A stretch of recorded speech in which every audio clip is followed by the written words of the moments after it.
Hello மாணவர்களே, வணக்கம். Sir அங்கே யாருமே இல்லையா சார்?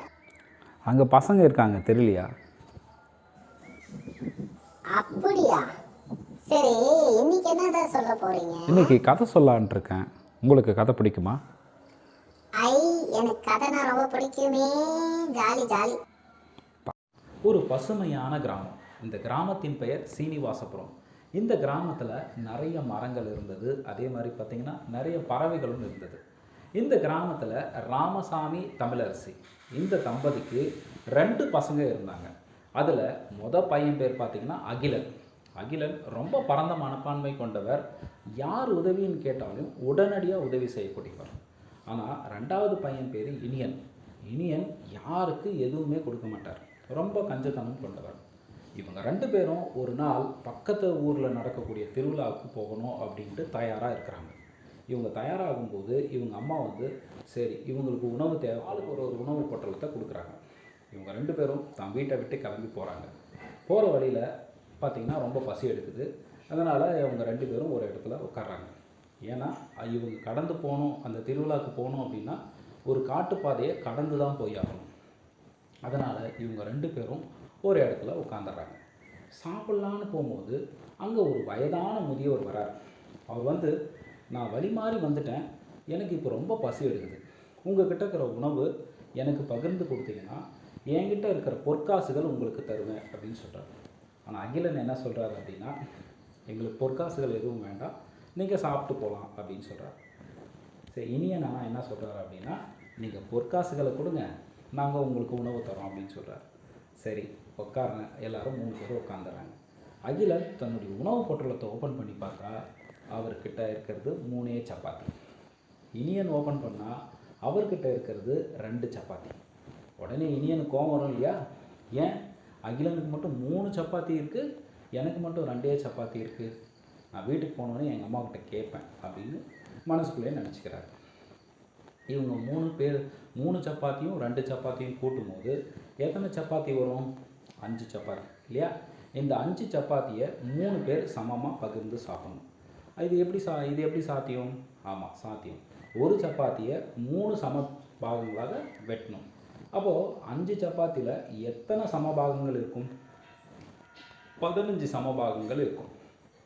சரிங்களா? இப்போ இந்த 15 சமபாகங்களை 3 பேருக்கு பிரிக்கும்போது எத்தனை பேருக்கு, ஒருத்தருக்கு எத்தனை சமத்துண்டுகள் கிடைக்கும்? 5 சமத்துண்டு ரொட்டிகள் கிடைக்கும். அப்போது அகிலனுக்கு 5 சமத்துண்டு ரொட்டிகள், இனியனுக்கு 5 சமத்துண்டு ரொட்டிகள், அப்புறம் பார்த்திங்கன்னா அந்த வயதான முதியோருக்கும் 5 சமமான ரொட்டி துண்டுகள் கிடைக்கும். இவங்க சாப்பிட்டு முடிச்ச பின்னாடி அந்த முதியவர் என்ன பண்ணுறாருன்னா 5 பொற்காசுகளை அகிலன்கிட்ட கொடுக்குறாரு.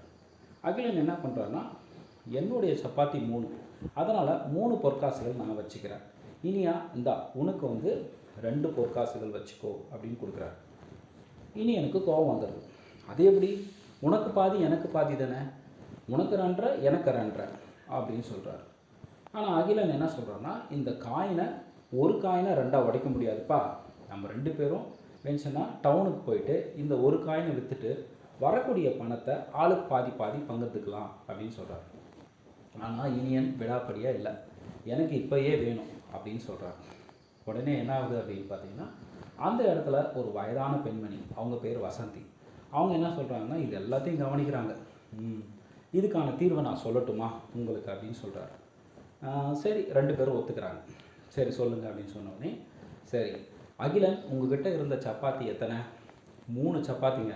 அப்போ 3 சப்பாத்தினா அதை 3 சம பாகங்களாக வெட்டினீங்களா? அப்போ உங்களுக்கு எத்தனை ரொட்டி துண்டுகள் இருந்தது? உங்களுடைய பங்கு 9 ரொட்டி துண்டுகள். சரி, அதே மாதிரி இனியன் உங்களுடைய ரொட்டி எத்தனை? 2 ரொட்டி. அப்போது 2 ரொட்டியை 3 சமபாகங்களாக வெட்டும்போது உங்களுடைய ரொட்டி துண்டுகள் எத்தனை? 6 ரொட்டி துண்டுகள் இல்லையா? அப்போது 9ம் 6ம் கூட்டினா 15 வருது. இப்போது இந்த 9 அகிலனுடைய 9 ரொட்டி துண்டுகளில் பார்த்திங்கன்னா 5 ரொட்டி துண்டுகள் அகிலன் சாப்பிட்டார். மீதி இருக்கிற 4 ரொட்டி துண்டை அந்த வயதான பெரியவருக்கு கொடுத்துருப்பீங்க. கரெக்டா? கரெக்டு. இனியன் உங்களுடைய ரொட்டி துண்டுகள் பார்த்திங்கன்னா 6 தான். அதில் 5 ரொட்டி துண்டுகளை நீங்கள் சாப்பிட்டுட்டீங்க, மீதி 1 ரொட்டி துண்டு தான் நீங்கள் அந்த வயதான முதியவருக்கு கொடுத்தீங்க. அப்போ 4 1 5 சரியாக போச்சு வயதான முதியவருக்கு. அப்போ பொற்காசுகள் எத்தனை கொடுத்தாரு முதியவர்? 5 கொடுத்தாரு இல்லையா? 5ல் 4 பொற்காசுகள் அகிலனுக்கு போகும். இனியனுக்கு ஒரே பொற்காசு தான் போகும். ஐயோ, இனியனுக்கு பேராசை பெரும் நஷ்டம் ஆகிப்போச்சு.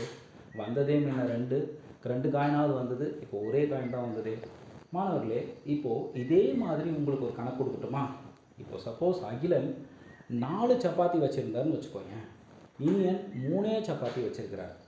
அப்போது அந்த வயதான முதியவர், இவங்க 2 பேருக்கான முதியவர் அகிலனுக்கு 7 பொற்காசுகளை கொடுத்தா எத்தனை அகிலனுக்கு கிடைக்கும், எத்தனை இனியனுக்கு கிடைக்கும்? இதுக்கான விடையை கண்டுபிடிச்சு பாருங்களேன். நன்றி. இன்னொரு கதையோடு சந்திப்போம்.